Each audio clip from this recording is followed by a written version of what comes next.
We are tracking dangerous wind chills moving through metro Atlanta, and tomorrow we're going to wake up to temperatures in the teens. But because of the wind chill, it's going to feel even colder. Let's take a live look right now in Rome. That is in Floyd County, about an hour northwest of Atlanta, where you can see those flags whipping in the wind downtown. Tonight, we are bringing you live team coverage. 11 Live's Cody Alcorn standing by in Sandy Springs with the very latest on downed trees, power lines, and outages.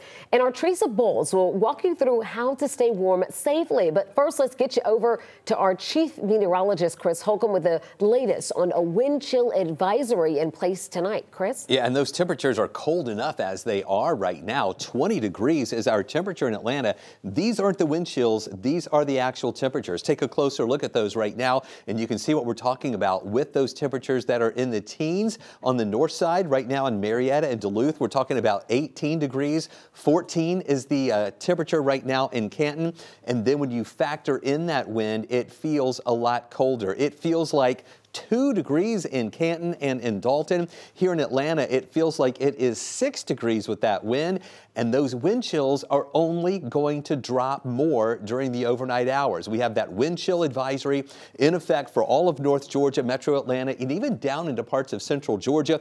We're going to see wind chills near zero in the morning here in Metro Atlanta, and in parts of North Georgia, we're talking about wind chill readings that are going to be below zero. So limit your time outside and definitely bundle up, cover up any exposed skin if you have to go outside. Now, here's some of the impacts. Will we have slick spots in the morning? Well, most of the roads have dried out, but there may be some spots here and there. So the rule is, if it looks wet, just assume that it's slick. The cold air will be here with lows in the teens, and then those wind chills, that will be near zero. Stay with us. We do have some slightly warmer air coming in. I'll let you know when we'll get back up above freezing coming up. All right, Chris, we'll see you then. Thank you.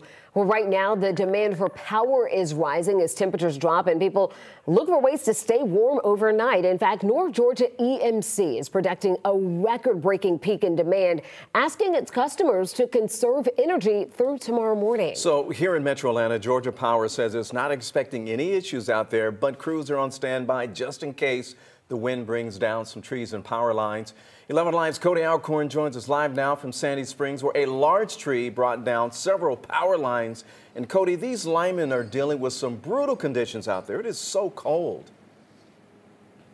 It is, Ron, especially here in the 11 o'clock hour. This crew has been out here since before 2 o'clock. And as you can see behind me here on Mount Vernon Highway, they are still out here and have a lot of work to do.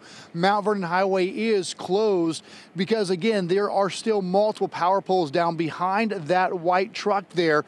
And, of course, for these linemen out here, the #1 priority is their safety in these downright brutal temperatures.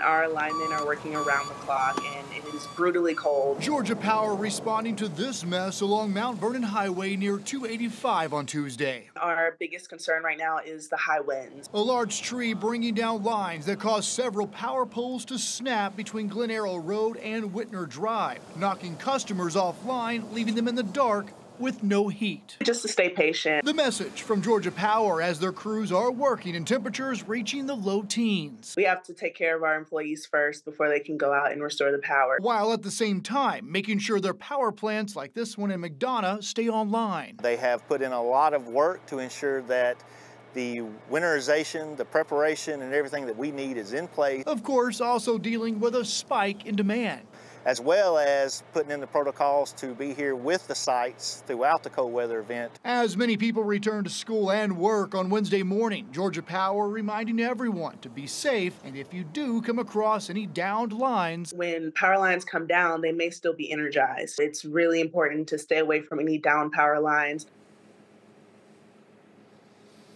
Now, this mess here behind me has caused about 35 homes to be in the dark here in the Sandy Springs area. I just checked in with Georgia Power on their outage map. There is a big outage up in the Doraville area, about 3,000 customers in the dark tonight. They have not given a reason for that, but hopefully this mess here on Mount Vernon High will be cleaned up before that morning commute. But again, just to keep these linemen in your thoughts and prayers as they're out here in these brutal temperatures working to get customers back online. Yeah, Cody, we really appreciate them keeping keeping the lights on, getting the lights back on, and the heat back on as well. Thank you, sir.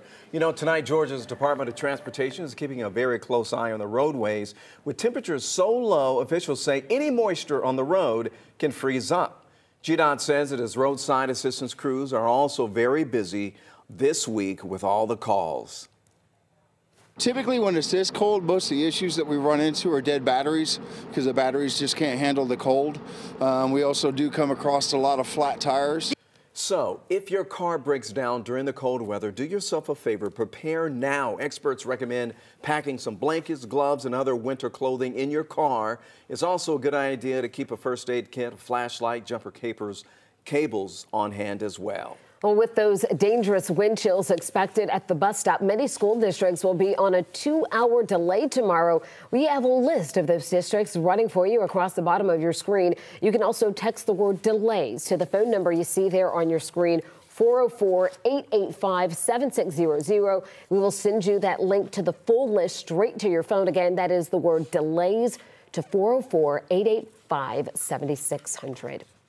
Well, if you are at home tonight trying your best to stay warm, you may be thinking it's time to go ahead and plug in that space heater. Because it's really convenient. And it is convenient, but space heaters can be extremely dangerous out there. Just 3 days ago, we told you about a Paulding County man found dead in his home after fire officials say a space heater was accidentally knocked over.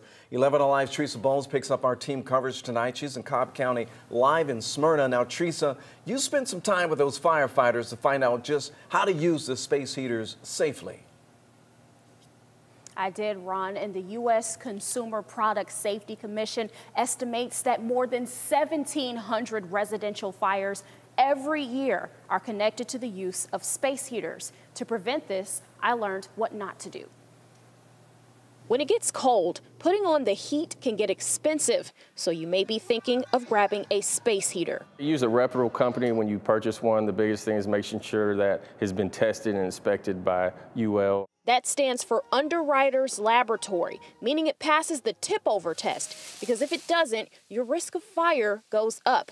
A man in Paulding County died this way just days ago. A lot of times it's being stored close to flammable liquids, or they're unattended. Or the heater is too close to combustible items. Smyrna Fire Battalion Chief Eric Farmer is hoping by sharing some tips, it'll keep people safe during the bitter cold days ahead. When you're using a space heater, they need to be on flat ground. And with 3 feet of space around it. Plus, never plug a heater into a surge protector. But if something goes wrong, you want to be awake to get to safety and call for help.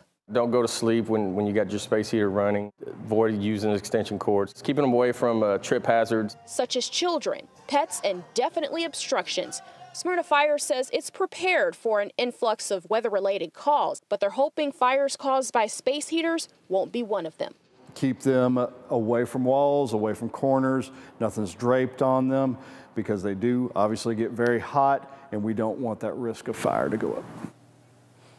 Smyrna Fire also encourages everyone to turn off their space heaters when they're not in use or when they leave a room, and also unplug it when it's not in use.